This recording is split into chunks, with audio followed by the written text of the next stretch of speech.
LIC को निर्देश दिया भारत की सरकार ने कि अडानी के शेयर खरीदो।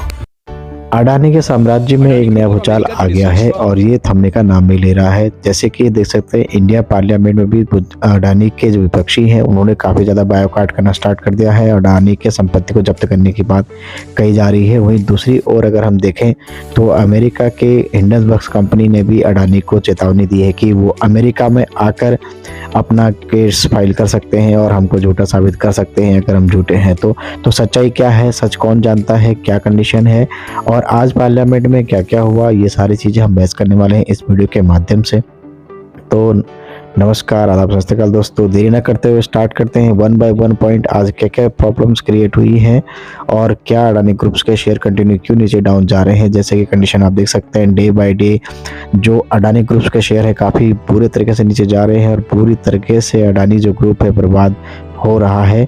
तो क्या हिंडनबर्ग सही कह रहा है या अडानी ने कोई स्कैम किया हुआ है, क्या पार्लियामेंट में बहस हो रही है, तो ये जानेंगे संजय सिंह के मुंह से ही कुछ बातें। तो देर न करते हुए सुनते संजय सिंह को और अपनी प्रतिक्रिया जरूर दे। वीडियो अच्छी लगे तो लाइक सबसे शेयर करें। और आपको मालूम है एलआईसी ने कितना शेयर खरीदा है अडानी का? 87,000 करोड़ रुपए का शेयर खरीदा है। इसी प्रकार से हजारों करोड़ का कर्ज एसबीआई ने दिया है और तमाम बैंकों ने दिया है।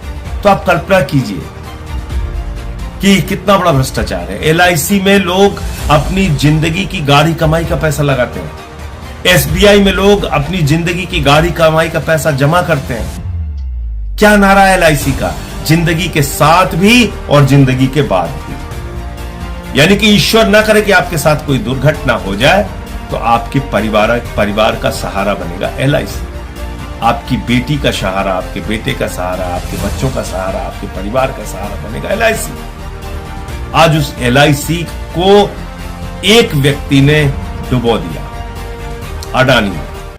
जैन साथियों, आज पार्लियामेंट के अंदर सभी दलों की मीटिंग थी। उस सर्वदलीय बैठक में मैंने अडानी के भ्रष्टाचार का मुद्दा उठाया। अडानी का भ्रष्टाचार जो पिछले 3-4 दिनों से काफी चर्चा में है। और यह भ्रष्टाचार क्या है? अडानी जो नरेंद्र मोदी जी के करीबी मित्र माने जाते हैं, जिनको मोदी सरकार ने पोर्ट दे दिया, एयरपोर्ट दे दिया, माइनिंग दे दी, जिसको मोदी सरकार ने सीमेंट की फैक्ट्रियां दे दी, जिसको मोदी सरकार ने बिजली के ठेके दे दिए, पानी के ठेके दे दिए, यानी कि सब कुछ उसके नाम पर नीलाम करते जा रहे हैं। उस अडानी ने एक ऐसा फाइनेंशियल फ्रॉड किया, एक ऐसा वित्तीय भ्रष्टाचार किया है जिसको आप सुनेंगे तो हैरान हो जाएंगे। आपको मालूम है अचानक अडानी दुनिया के दूसरे नंबर के अमीर बन गए। उस वक्त भी मैंने कहा था कि ये दुनिया के 2 नंबरी अमीर बने हैं और आज वो 2 नंबरी वाली बात सही साबित हो रही है। अब उनका खुलासा हुआ तो उनका वो पहाड़ ताश के पत्ते की तरह बिखर गया। और ये भ्रष्टाचार क्या है? अडानी ने टैक्स हेवन कंट्रीज, यानी कि ऐसे देश जहां पर कर की छूट होती है, आप पैसे रख सकते हैं, आप कंपनियां बना सकते हैं, आप पैसे कहां से ला रहे हैं इसका सोर्स बताने की आपको जरूरत नहीं पड़ती है। उन सारे देशों से, उन टैक्स हेवन कंट्रीज से अपनी ही कंपनी का शेयर खरीदा जो भारत में उसकी कंपनियां हैं। और यह शेयर क्यों खरीदा? क्योंकि अपनी कंपनियों के शेयर के दाम उसको बढ़ाने थे। यानी कि कंपनी मुनाफे में हो और लोग उसके शेयर खरीद रहे हो और शेयर का दाम बढ़ रहा हो, यह बात नहीं थी। अपने शेयर का दाम फर्जी तरीके से बनाने के लिए फर्जी कंपनियां विदेशों में खोली गई और मॉरिशस जैसे देश से, एंटीगुआ जैसे देश से, वहां से कंपनियां बनाकर अपने ही शेयर खरीद के शेयर के दाम बढ़ाए गए। अब आप पूछेंगे अपनी कंपनी का शेयर का दाम बढ़ा के उसको क्या हासिल हुआ? जब अपनी कंपनी के शेयर के दाम उसने बढ़ाए तो कंपनी की शेयर की वैल्यू बढ़ गई और उस शेयर की वैल्यू बढ़ने के आधार पर, शेयर की वैल्यू फर्जी तरीके से ओवर वैल्यू करने के आधार पर शेयर के नाम पर लाखों करोड़ रुपए का कर्जा बैंकों से उसने उठा लिया। अडानी के ऊपर करीब करीब 2.5 लाख करोड़ रुपए का कर्जा है और एक पहले भी रिपोर्ट आ चुकी है कि 74,000 करोड़ रुपए भारत सरकार यानी कि नरेंद्र मोदी जी की सरकार उसके माफ कर चुकी है। अपनी कंपनी के शेयर के दाम बढ़ाकर, फर्जी तरीके से दाम बढ़ाकर एलआईसी से एसबीआई से, जहां पर जनता की गाढ़ी कमाई का पैसा जमा होता है, वहां से लाखों करोड़ रुपए का कर्ज ले लिया। एलआईसी को निर्देश दिया भारत की सरकार ने कि अडानी के शेयर खरीदो। और आपको मालूम है एलआईसी ने कितना शेयर खरीदा है अडानी का? 87,000 करोड़ रुपए का शेयर खरीदा है। 2017 से लेकर अब तक 16 कंपनियों के फाइनेंशियल फ्रॉड को उजागर कर चुका है। 16 कंपनियों के फाइनेंशियल वित्तीय भ्रष्टाचार को उजागर कर चुका है।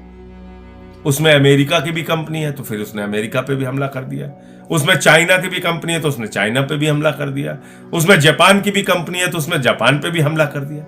अरे अपने भ्रष्टाचार पे जवाब दो ना, उसमें तो जवाब दे नहीं रही हो कि तुमने फर्जी कंपनियां क्यों बनाई और अपने ही शेयर क्यों खरीदे और शेयर के दाम ओवर वैल्यू करके बैंकों से लाखों करोड़ रुपए का लोन क्यों लिया?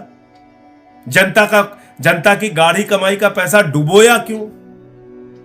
किसी ने अपनी बेटी की शादी के लिए पैसा जमा किया था, किसी ने मकान बनवाने के लिए पैसा जमा किया था, किसी ने छोटे मोटे रोजगार शुरू करने के लिए पैसा जमा किया था। वो सारा पैसा तुमने डुबा दिया, उस पर जवाब दो। अब कह रहे हो राष्ट्रवाद पे हमला है, यानी कि भारत राष्ट्र के करोड़ों लोगों का लाखों करोड़ रुपए लूटकर अडानी आप राष्ट्रवाद की बात कर रहा है। भारत राष्ट्र के लाखों करोड़ की संपत्तियां औने पौने दामों में लेकर उन सरकारी कंपनियों को बर्बाद करके अब अडानी राष्ट्रवाद की बात कर रहा है।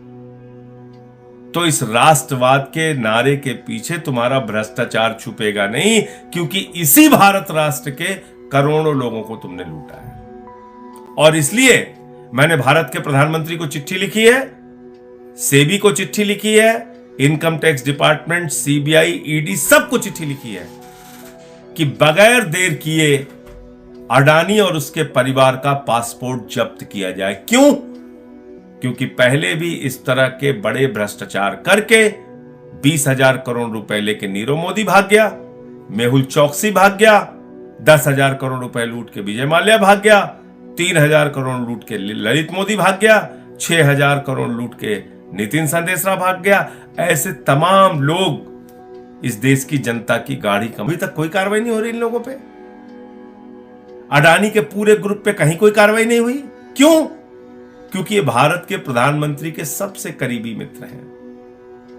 अपने इस करीबी मित्र को नरेंद्र मोदी जी ने 2.5 लाख करोड़ रुपए का कर्जा दिया है, 74,000 करोड़ रुपए माफ किया है अपने इस मित्र का।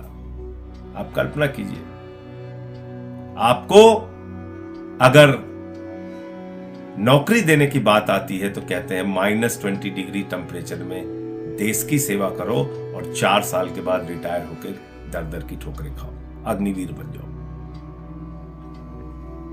और आपके लिए रोजगार नहीं, आपके लिए दवाएं नहीं, आपके लिए दूध नहीं, आटा दाल चावल सब महंगा कर दिया। लेकिन एक अडानी के नाम पर पूरा देश गिरवी रखने को तैयार है ये सरकार। इसलिए आज मैंने सर्वदलीय बैठक में मांग की है कि इन मुद्दों के ऊपर सदन में चर्चा कराई जाए और अडानी का जो भ्रष्टाचार है उसके बारे में सरकार जवाब दे।